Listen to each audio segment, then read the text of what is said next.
All right, so we're gonna mass produce sandwiches now. First thing we're gonna do is fix the boursin truffle. Like I said yesterday, it was a little weak on the truffle. So we're gonna add another tablespoon. And I pulled this out a couple hours ago.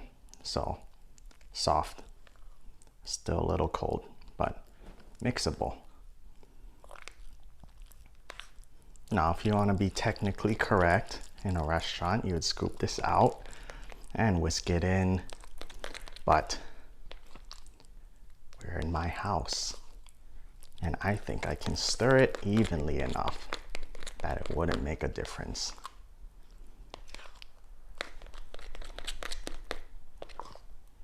All right, another thing, the butter, I was impatient and I wanted to record this video, so I threw it in the microwave for a little while. So that's why some of it's liquid, but there's enough in there that we'll be able to spread. It's not liquid.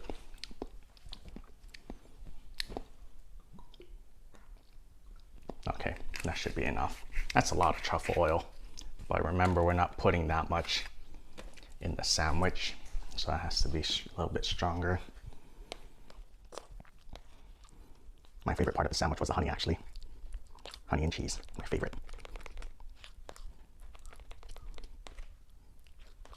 Now, when we add truffle oil in here too, we're adding more fat, which is a liquid, so it'll make this spread a little bit thinner too. Okay, so let's lay out the bread. These are all about the same size, so I'm just gonna use the pieces that are next to each other. We'll do two, leave a slight gap so I have a visual indicator of which slice goes with which one. Otherwise, we'll have that same situation as the other day where I missed a piece. Put this on top over here so we have the space. We'll just pull off all the end pieces since we have a lot of bread. We'll just use the center ones for now. Might have to do 2 rounds. Oh, this bread is still frozen. I pulled it out of the freezer. This one's still frozen.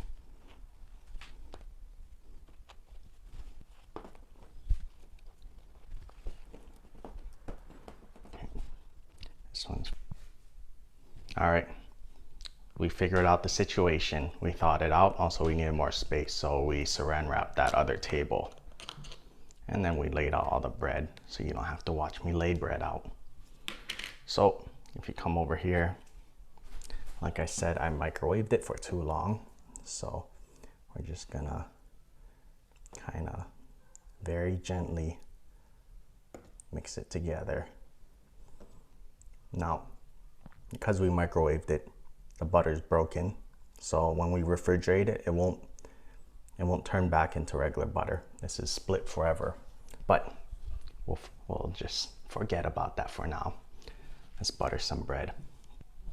So actually, I'm gonna lay the butter on all of them, then I'll just flip the bread over.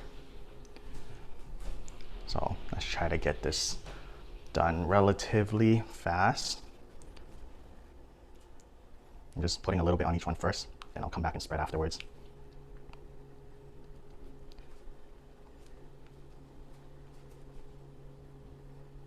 So just a reminder, this is the salted butter I made yesterday. Also, just so you know, I eyeballed how many it was to make all these sandwiches when I was at Costco.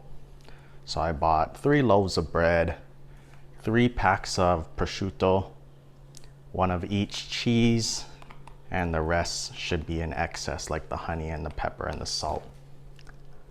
So we'll have leftover of that. This was 2 1/4 stick of, what brand was it? It was that gold butter. That was really yellow. So it looks like butter. We're actually gonna use it all up, which is good. If we can use the whole thing, perfect yield. Also, the other day I built the sandwich with a specific number of cheeses. Wow, so perfect. I hope it spreads.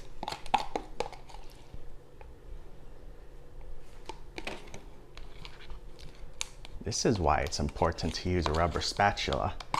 Get everything out of the bowl. Because you might have ran out at this point, but because, let's see what has a little bit. Everything looks fine. I'm just gonna leave this a little bit here. Okay. I do not have a big spatula, so I'm gonna use my knife. So we'll just pick it up, spread it out. And if there isn't enough butter, you can always just butter the griddle. Okay, so that was just barely enough. Didn't spread to all the corners, but close enough. Now, if you're at home, time isn't an issue. You can go as slow as you want, whatever. But your goal when you're in a restaurant is to get as much done up to quality as fast as possible. Now I'm missing a little butter on this one, so which one has a lot? We're just gonna steal some butter from this guy. All right, so in restaurants, time is money, just like everywhere else. But your goal is to do things efficiently and as quickly as possible up to standard. So you notice I'm not doing this, or I'm not spreading it like you would a piece of bread or toast after you just came out of the toaster when you're at a hotel for breakfast. If you watch, I'm scooping up the whole thing to get it on my knife. I'm starting on one end, and at a specific angle, I'm rolling back, which leaves very little on the knife. If you go, let me put this down, we'll do it again. Pick it up, start. Now, if you go too vertical and you spread like this, nothing comes on the bread. If you go too flat, you smear the whole thing on at once. So you have to kind of get that right angle where the butter kind of rolls forward until you get to the end, and you can go back and even it out a little. Flip that one. So we're just gonna go a little faster since you don't need to watch me butter 36 pieces of bread. But maybe you will anyways. Maybe this is relaxing for you. And maybe this will be a 30-minute video because you watch me butter bread. But if you want to skip to the next timestamp, you can do so. Or you can watch me butter bread and make commentary while buttering bread.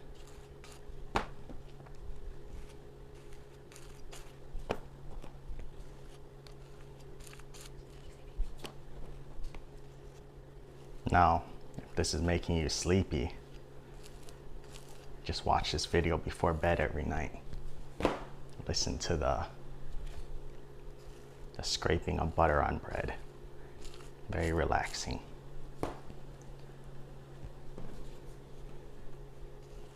Okay, so just a reminder, we're making 18 sandwiches today, plus some change.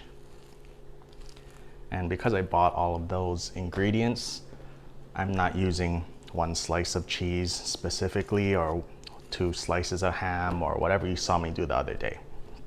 We're just gonna keep adding ingredients until I use it up. So that side's done. We're about 60% finished.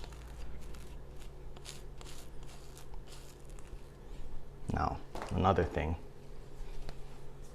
if you scrape and it gets stuck in the holes, you can press down a little harder and you can scrape out of the holes and get it back on your knife and go back on wherever you want. I've made sandwiches before while working at places, but never at an actual sandwich place. So this might not be the most efficient way of doing things, but with my limited knowledge, this is what we're doing. You can, I know there's that butter roller where you put melted butter in it. You just roll the buns over it. I guess you could do that, but I think that thing is like $65, and we don't care that much to do it. Oh, Actually, we're making quite a bit of sandwiches over the next couple years, so maybe it's an investment. But that thing's a pain in the ass to clean. It's a 1/6 pan with a little hamster wheel thingy in the middle. And you just roll the bread back and forth on it, and it'll butter your bread. Oh, this one has very little butter. So on this piece specifically, you see the butter started set in the middle. That's because the bread was a little cold in the middle still. Clean the knife, flop it over. So it's the saran wrap on the table, 2 reasons. 1, it's easy to clean up. 2 is for bonus sanitation points. Not this one too, no frozen in the center. But we deal with it. Oh, this one's solid. I have to cut it off. That might be an interesting thing to do.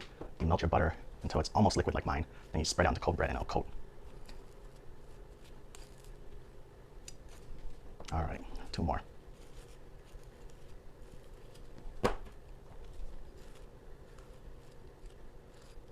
This one's gonna be a good one. Now I've got a lot of butter.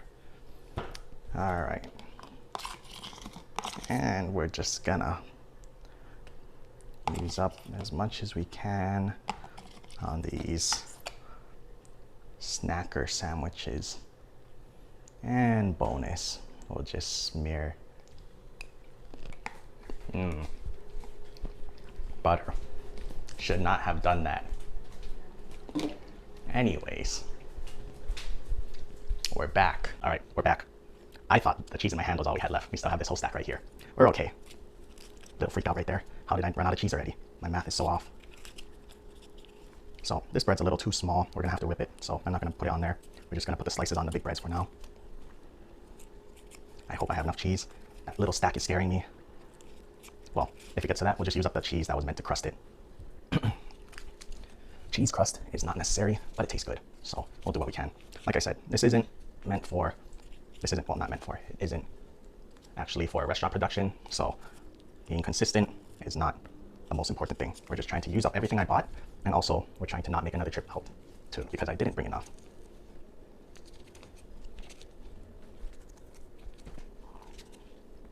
Okay. We might actually just sacrifice those end pieces, since having more completed big sandwiches is the important part. So another thing to keep in mind is, earlier I used up a whole pint of butter, and I have a whole pint of cheese. So that means I can use double the portion of the cheese, and I'll have enough, since I'm only cheesing half the total slices of bread. Okay, actually, whatever, it'll leak out.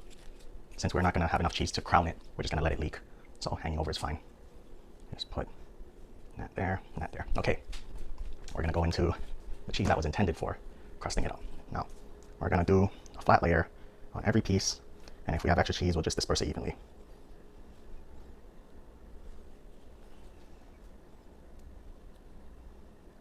Oh, that was a nice piece. You see how that fit in there? It's like a mini puzzle, each one, like a glove. Overlapping would normally not be an issue, but because I can't do cheese math, we don't want to overlap, because we might run out of cheese. I still do want each sandwich to have a decent amount of cheese. It's better to have 15 good sandwiches than 18 subpar ones. Now, the part where we crust the cheese is not absolutely necessary, so we'll make that sacrifice. But we learned a lesson. More cheese. Probably 2 packs. 2 packs for 3 loaves of bread.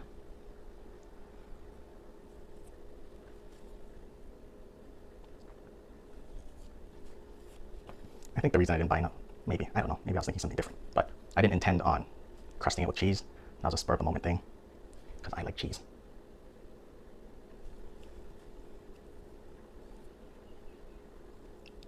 So, like I was saying earlier, you can't taste over a YouTube video, but you can look at it, and that's pretty much as far as you can make judgment-wise on if something tastes good, other than looking at the list of ingredients and assuming what it tastes like, or making it by yourself and tasting it like that. But even if you make it at home, you might put more cheese, you might do something, your seasoning will be different. So there's really no real way of telling if somebody's doing a good job on YouTube, but there are indicators, basic things. You can see if something's burnt, you can imagine if something has enough cheese or it doesn't have enough cheese. That's a weird one. So, like I said, you can timestamp over this, or you can listen to me ramble and put cheese on bread. this is good. It's a relaxing video that you don't intend on watching intently. I guess we can put...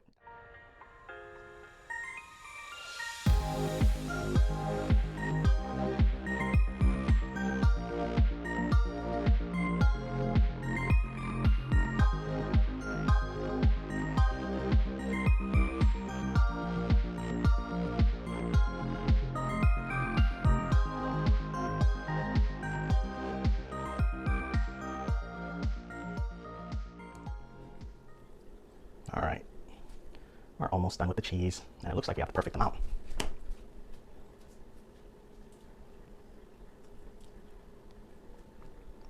So this is gonna be a light cheese sandwich because I ran out of cheese.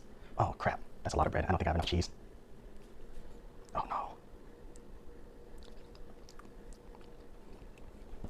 I have 2 slices. I don't think it's enough.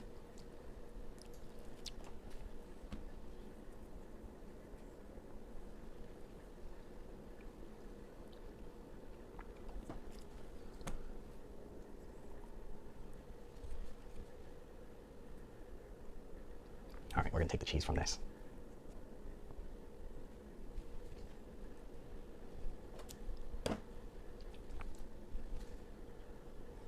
We're gonna have 8 pieces of toast. 7 pieces of toast.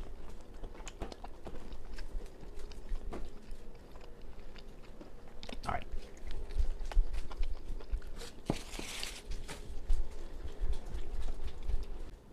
All right, so I could do this first. I'm actually gonna do the cheese first. So there's some, no, I'm gonna do the meat first. And also, this time we're not gonna screw around with trying to make it all curly and fancy. We're gonna make it flat. Because I don't know if we have enough. And since we're not cheese crowning it, even if it touches the griddle a little and starts to sear, it might be nice to get some crispy meat. So, again, there's 3 packs. That one's ugly slice, so we'll rip that one up later if we want. I'll just do this, peel it off. If we have extra meat, we're gonna be using all of it. Why is it stuck together? So we're just doing all the left slices. Why is it stuck?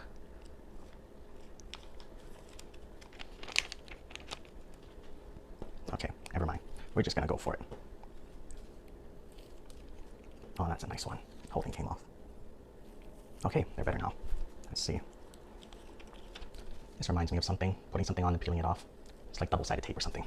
So, I'm gonna fold that over so it's not on the other one.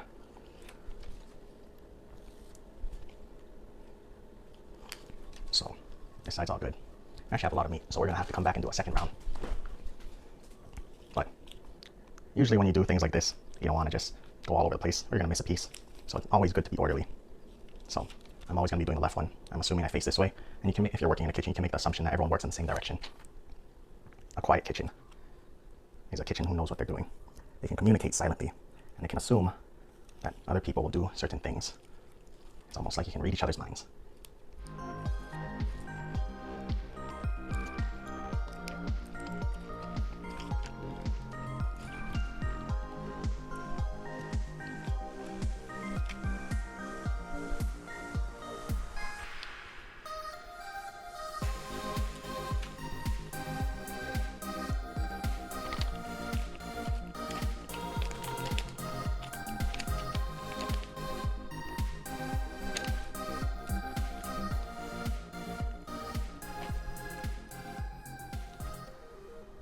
Okay, it's gonna take a while. So, like I said, if you're still here, you're probably listening through the whole thing.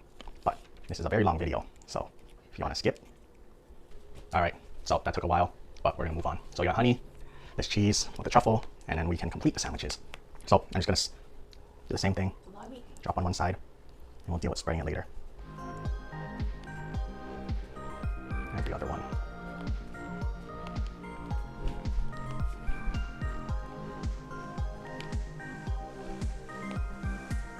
No, we ran out of cheese, we had extra meat, so he's gonna have a lot more meat.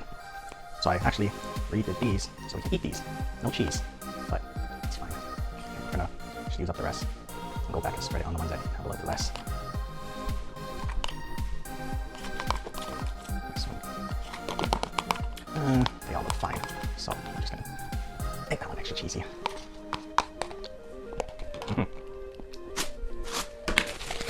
And a spoon.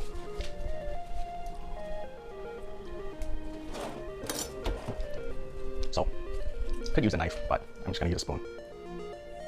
So, press down, swipe to the right, come back. It's not as important as the butter to spread it evenly. It's okay to have little pockets of flavor, just like the meat. Some bites you'll get more cheese, some bites you'll get more meat. But we don't want to leave it all in one spot. We don't want any bland areas either. Also, I'm gonna leave a slight divot in the center so the honey can pool there. On that one. These are white pieces, so I'm gonna go double swipe. You want to do this first so the pepper has somewhere to, okay, that's a lot of one. Okay. All right. I'll go on the pepper now. That was about 10 twists. 12.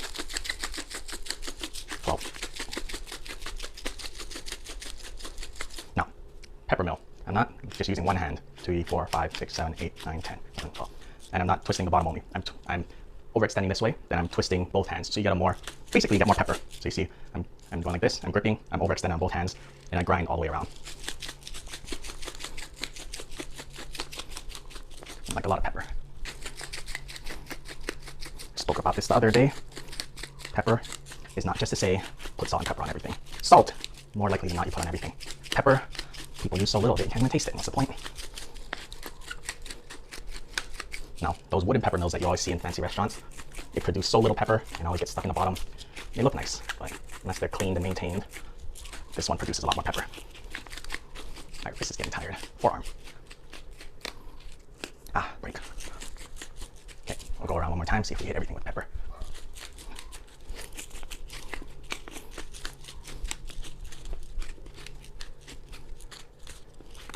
Okay. Not cheese, honey. So the other day, put a decent amount. Today I'm gonna put more.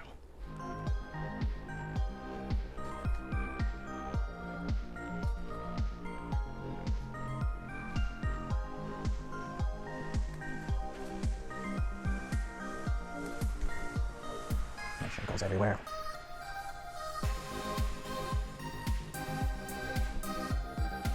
I use half so far. Maybe I should stop being so generous. I think it should be enough. Now, if you're gonna do this for a dinner party or something, you can use local honey, or some kind of fancy honey, and all your friends will be like, ooh, local truffle butter honey, whatever. It's better to focus on making it taste good fundamentally before you start delving into the specifics of this special honey or special herb or whatever from some farm. You gotta get the base right before you can start building off of it. So there's only a little bit of honey, so we're gonna go a little extra. Actually gonna put on the other slice, otherwise the pool will be too big. Okay, this half gets extra honey, that half gets correct honey. You can leave it upside down, but I'm not gonna bother with it. All right, so let's move this stuff off. And we can close up the sandwiches and put them over here. But before we do that, because there's butter on it, we do not want to let it contact each other. Otherwise, they'll be stuck together when we take them out of the fridge. You can do it on the table to make it look nicer, but I have no table space. So,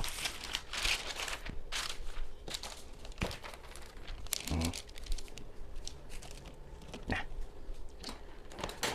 Okay, that's there. So to close it up, we're gonna have to flip sideways. Now, let's see. We'll just go this way, see what happens, see if it fits. I didn't forget anything, did I? I don't think so. I'm gonna go one up, one down.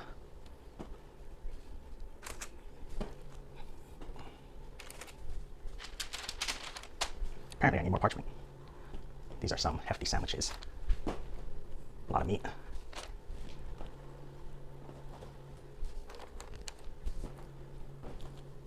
Okay, more parchment.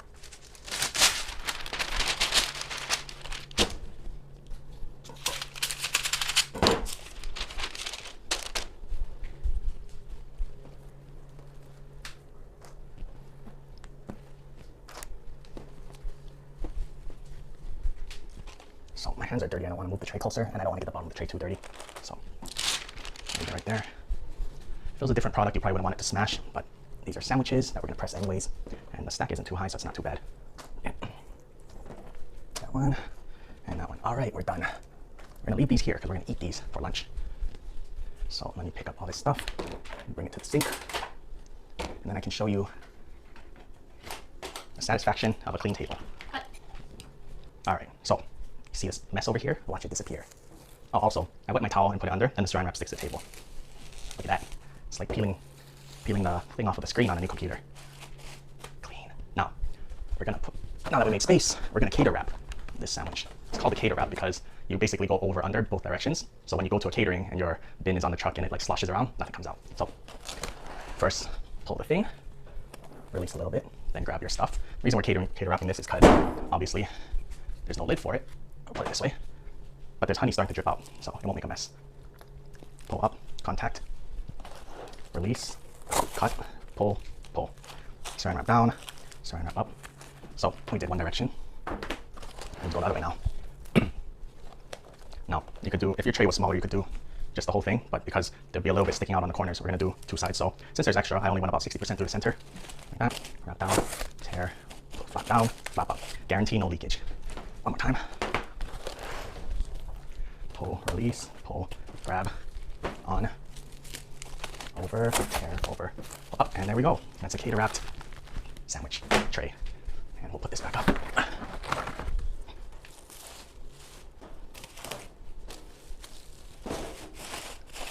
And there we go, all clean. We'll be back tomorrow to cook these sandwiches.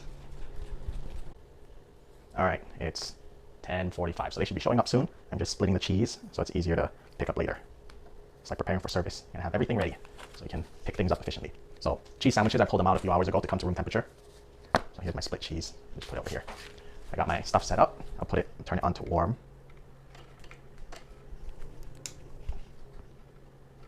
Take this off, there's warm. So I got cheese sandwich. We're gonna cook it. We're gonna crust it with cheese. We're gonna put it on a plate. We got the red cups over here. And if you come over here, I heated up the tomato sauce that I re-seasoned. And let's take a look at it. So I already reheated it. We're gonna heat it one last time to get it as hot as possible. We're gonna put it on high. So I added some crushed red pepper flakes, some more salt. I actually loosened it up a little bit, and I added a bunch of the garlic. And another thing we're gonna do with that is we're gonna put a little bit straight into each cup for each person, and then I'll stir it up for them. So it won't be mixed into the sauce, there'll be a little coating of oil on top. Should be able to smell it once you pour the hot tomato over it. So if I stop stirring, this is gonna pop a lot, and we're gonna get really dirty. So it's very important to keep stirring, otherwise you have molten lava popping all over. You can kind of feel and hear the bottom of the pot when it starts to collect some bubbles. It's the steam building up, and then once the bubble gets big enough, because of the heat from the bottom, it's gonna burst out the top. And that's when you get tomato flying in every direction. So if you come look close to the tomato sauce, where's the light? You can see on the very surface, oh, you saw that little pop? So it's gonna start getting dangerous real soon. If you can look at the surface of the tomato, there's a little sheen to it. That means there's a decent amount of olive oil, garlic olive oil that I put into here. So it tastes good, tastes like tomato sauce. You can see steam coming up. So it's probably at about 160, 170 right now. Yeah, 160, 170. We're not gonna bring this to a full boil because that's basically impossible without having it pop everywhere. So we're gonna move it off the heat, and we'll just stir a little bit more just to make sure it doesn't pop. And then we'll throw this lid on it. And because it has so much thermal mass, it should stay hot until service. And we serve it. So, 2 towels. Bring it over here. Bring our spoon and our garlic oil. So, I'm just gonna assume we'll start with 8, and if more people show up, then we'll make some more. A lot more people would show up if it was on Tuesday through Saturday, because one of the restaurants is closed today. And most of the people probably won't make a drive out here, so I'll just drop maybe 4 cloves and whatever oil is stuck into each cup. And once we ladle the tomato in there, we'll just stir it up.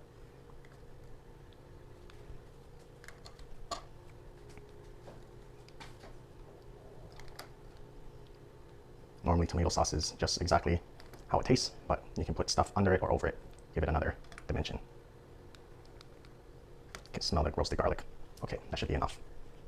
And then we'll just leave a spoon in here to stir it up when the time comes, and we'll put this away. I'm hungry, so I'm gonna make a test sandwich for myself. And also we got the ladle. It's not here. Here it is. It's for the soup. And I got a spatula this time instead of my fingers. This one's still on warm, this one's cranked. All right, we'll go with this one since it's sitting on top. Now, normally people say don't put it in if it's not hot and all that stuff, but it's a buttered piece of bread, so it's okay. It's not gonna steam or anything, and it'll heat up very fast anyways. So today, I actually ran out of cheese, so I went and bought more cheese. So instead of just doing one slice in the center for the big ones, we're going to do 2. So it's going to be extra crusted. It's going to be very impressive. It's probably going to take a while because I can only cook 1, 2, 3, 1, 2, 3, and I can move them on, crusted with cheese. I can do 1, 2, 3, 4, 5, 6, and I got to pick those up, put them on top of these, and then go back over there. So I'm thinking I should find something to weigh down with. Anyways, we'll see you guys back when more people show up.